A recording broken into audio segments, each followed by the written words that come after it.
बगैरती फैलाते हैं कि जनाब इंडिया ने गलत कर दी। भाई इंडिया तरक्की कर रहा है क्योंकि वो मेहनत कर रहा है, ऊपर जाएगा। और ये कहाँ पे रूल लिखा हुआ है कि सिर्फ मुसलमानों ने तरक्की करनी है? तो हमारे तिरंगे झंडे को वहां पर फिक्स्ड करके आएगा, तो ये हमारे लिए बहुत बड़ी बात है। 1965 की जंग में हमने सिर्फ डिफेंस किया है, एक हद तक वो जंग हम जीते नहीं है, चलो उसको हम जीत भी लेते हैं। 1971 में हमारे साथ क्या हुआ है, उसके अलावा कारगिल में हमारे साथ क्या हुआ है, कितने जूते पड़े हैं हमें। ये जो तिरंगा झंडा चांद पे लहराएगा तो उसके बाद जो है तो मेरा तो 2-3 kg वेट बढ़ने वाला है, मुझे समझ में आ रहा है क्या हुआ है। ये हमारे इन्होंने चर्च जला दिए, हमारे घर जला दिए इन्होंने। अच्छा, क्यों जलाए हैं इन्होंने? आप कोई पाकिस्तानी नहीं हो या आपने कोई गलत काम किया होगा? अब आपका दुश्मन है तो आपको तो चाहिए था कि उसने अगर ये काम किया है तो आपको भी चाहिए था कि नेक्स्ट ईयर आपका भी लॉन्च होता। दुश्मन ये है कि वो काम किया जा रहा है और आप सिर्फ बातों से उसे सुनाई जा रहे हैं। आज हम ये नारा नहीं लगाएंगे कि पाकिस्तान जिंदाबाद है, आज से हम ये नारा लगाएंगे पाकिस्तान तुम्हारा है, हम इसमें खाम खा है। बातों से कही जा रहे हैं मैं जमीन से चांद देख रहा हूँ, तू वैसे ऊपर से चांद देखने जा रहा है। तो फर्क है ना, एक मेहनती इंसान और एक नालायक इंसान, एक बातूनी शख्स एक अमल वाला शख्स, ये फर्क है सारा। उनको भी 77 ईयर्स हो गए और हमें भी 77। हम कहाँ हैं और वो कहाँ हैं? आप देखिए ना कि जी महंगाई का आलम जो है यहाँ पर पाकिस्तान में क्या है और इंडिया में क्या है। दोस्तों, एक तरफ है हमारा भारत जो कि चंद्रयान 3 जैसे बड़े बड़े प्रोजेक्ट करने में लगा हुआ है, तो वहीं दूसरी तरफ पाकिस्तान जहाँ की आवाम के लिए आज सर्वाइव करना भी मुश्किल हो रहा है। वहाँ मजहब के नाम पे इतना भेदभाव है कि हाल ही में 20 से ज्यादा चर्चों को जला दिया गया है और हिंदुओं के साथ तो ये पिछले 75 ईयर से होता आ रहा है। भारत आज अपने चंद्रयान 3 के लैंडर को चांद पर लैंड कराने वाला है, वहीं पाकिस्तान उसे सिर्फ देखने के अलावा कुछ नहीं कर सकता। भारत की इस बढ़ती हुई पावर और तरक्की को देख के पाकिस्तान की पब्लिक और वहाँ की मीडिया का क्या रिएक्शन है ये जानते हैं। और उनका जो आईटी का लेवल है उसको तो हम मैच नहीं कर पा रहे, लेकिन स्पेस टेक्नोलॉजी की जैसे अगर हम अभी बात कर रहे हैं मिशन मून के हवाले से, स्पेस टेक्नोलॉजी में भी अब वो अपना नाम बनाते नजर आ रहे हैं। जी, स्पेस टेक्नोलॉजी को भी आप इंफॉर्मेशन टेक्नोलॉजी से लिंक कर रहे हो ना आजकल। अच्छा। देखिए वो कम से कम ट्राई कर रहे हैं। असल में मसला ये है कि पाकिस्तान का और उनका अलमिया ये है कि हम जो है वो अभी तरक्की पजीर ही हैं। तरक्की पजीर इस वजह से है कि हमारे पास दूसरे कामों, अभी हम दूसरे कामों में लगे हुए हैं। अभी हम रोटी कपड़ा मकान हाँ, उन कामों में लगे हुए हैं। अभी वो उन कामों से निकल चुके हुए हैं। ठीक है, क्योंकि उसकी सिर्फ एक ही वजह है कि वहाँ पे डेमोक्रेसी है, डेमोक्रेटिक लोग हैं।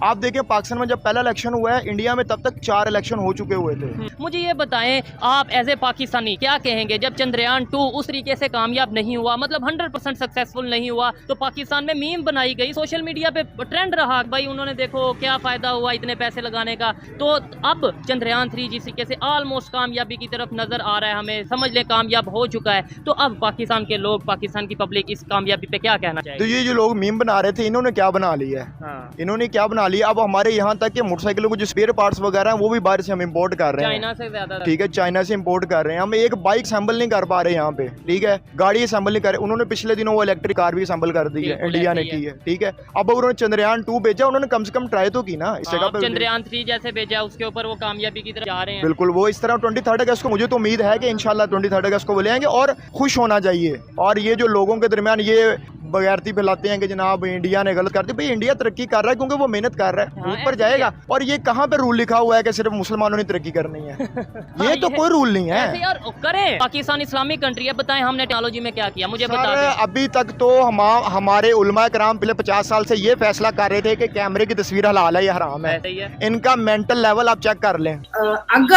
अगर सच में हमारा ये चंद्रयान 3 सक्सेसफुली सॉफ्ट लैंड हो जाता है, हमारा जो लैंडर विक्रम है अगर वो लैंड हो जाता है, तो हम लोग इस पूरी दुनिया के सबसे पहले ऐसे लोग होंगे जो चांद पर भी अपने तिरंगे झंडे का छाप छोड़ करके आएंगे। और हमारे तिरंगे झंडे का एक पूरा जो शेप है वो वहां पर फिक्स भी वही रोवर कर देगा, वही रोवर करके चला आएगा। जो हिंदुस्तानी लोग होते हैं ना, वो बड़े जिद्दी टाइप के होते हैं। हमने ये काम करना है तो करना है, हमने ये चीजों को जीतना है तो जीतना है, हम अपने लक्ष्य से पीछे नहीं हट सकते। ये चीजें मैंने अगर सीखी हैं तो मैंने हिंदुओं से सीखी, सनातनी से सीखी है, क्योंकि वो अभी भी आप आए यहाँ पर साइंस के लिए, टेक्नोलॉजी हासिल करने आए। बिल्कुल, जो पाकिस्तान के इस तरह के जो इंस्टीट्यूशन हैं उनमें जो तालीम दी जा रही है उससे आप मुतमईन है कि वो इंटरनेशनल स्टैंडर्ड के मुताबिक है? नहीं, बिल्कुल नहीं। इंडिया हमसे आगे क्यों है, उसकी क्या वजह है कि वहाँ पर ये देखे कि दुनिया का वो पहला मुल्क बनने जा रहा है कि जो साउथ पोल के अंदर जिस तरह कैसे देख रहे हैं इंडिया आगे अरे क्यों है? भाई हमारा गूगल दुनिया का टॉप रैंक है तकरीबन 20 साल से, और इंडिया के आधे वर्कर या आधे लोग गूगल पे छाए हुए हैं। उनका सीईओ पता ही है सुंदर पिचाई जिन्होंने क्रोम लॉन्च किया, तो सारे गूगल भी इंडिया का कब्जा है। वो कैसे कब्जा है? उनकी इंटेलिजेंस पे, उन लोगों की जहानत पे, उन लोगों की तालीम पे, उनका एक स्टैंडर्ड है, उनकी क्वालिटी है। इधर क्वालिटी कोई नहीं, पैसे दो हर चीज के लिए। उनके लोग भी हमसे ज्यादा ज़हीन है, ये भी है। बिल्कुल है, आई एक्सेप्ट दिस, मैं कबूल करता हूँ। उनके लोग बहुत ज़हीन है और बहुत हार्ड वर्किंग है। हमारे लोग नहीं सही, यानी आप समझते काम चोरी हैं, लेकिन हमारे मसाइल बहुत है पाकिस्तान के।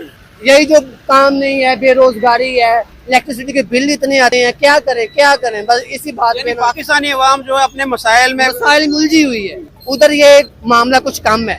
इंफॉर्मेशन आईटी के बारे में, इंफॉर्मेशन टेक्नोलॉजी के बारे में बताइएगा कि हम कितना काम कर रहे हैं और हम दुनिया से कितना आगे हैं। दुनिया से बहुत पीछे हैं, इंडिया हमसे बहुत आगे है। क्यों इंडिया क्यों आगे? इंडिया इसलिए कि उन्होंने उसके ऊपर बजटिंग की हुई है, गवर्नमेंट ने उसके ऊपर फोकस किया हुआ है। गाइस देख सकते हैं पाकिस्तानी हैं और एक पढ़े लिखे पाकिस्तानी हैं, इनको कोई फर्क नहीं पड़ा कि ये क्या बात कर रहे हैं और ये जेन्युइन बात कर रहे हैं कि हम आईटी में बहुत पीछे हैं और हमें काम करने की जरूरत है। सर उन्होंने चंद्रयान 3 भेज दिया, चांद पर भेज दिया, और रशिया ने भी लूना 25 भेज दिया, लेकिन लूना 25 नाकाम हो जाता है रशिया का। क्या कहना चाहेंगे कि इंडिया चांद पर जा रहा है और हम क्या कर रहे हैं?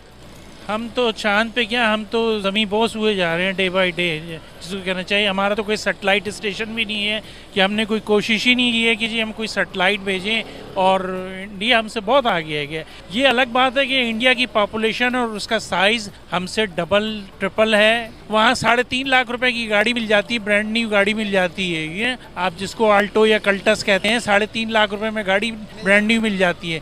यहाँ आप जाएँ 28 लाख रुपए की गाड़ी है, इससे कम की कोई गाड़ी नहीं है। कौम खुद अपने हालात बदलना नहीं चाहती, वो उसका परवरदिगार भी कुरान में कहता है कि हम उसके ऊपर कोई रहम नहीं करते हैं। आज पूरी दुनिया का मार्केट बन चुका है इंडिया, और हम अपने पड़ोसी से सीख भी नहीं ना रहे।